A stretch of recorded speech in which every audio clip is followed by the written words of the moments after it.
Japanese painted fern. These are hardy zones 4 through 8, though that does vary a little bit based on the variety. They generally get anywhere from about a foot to 2 feet tall. Again, variety dependent. There's one that supposedly gets a lot bigger, which we'll talk about. So now you've decided that you have a frond that's ready to collect. If you're at home, it's easy. You go on to the next step, which will be explained in a minute. But if you're out hiking, you have to get the frond home. I found the best way to do that is what you're seeing here on the screen.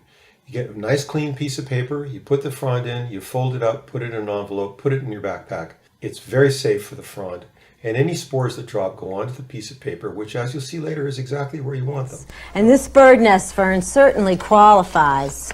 As you can see right there in the very center, that's its crown. And just starting to unfurl are its new fronds, or in other words, fiddleheads. Water the fern generously 2 days before digging it up.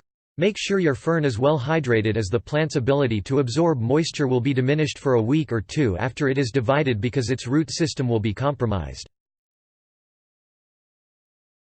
Dig up an outdoor fern with a shovel. Push the shovel straight down into the soil about 6 inches away from the fern stems, all the way around the fern. This is Ethereum pictum, the Japanese painted fern, and one of my favorite ferns just because of the contrast in the color. Getting some good purples, whites, greens, silvers.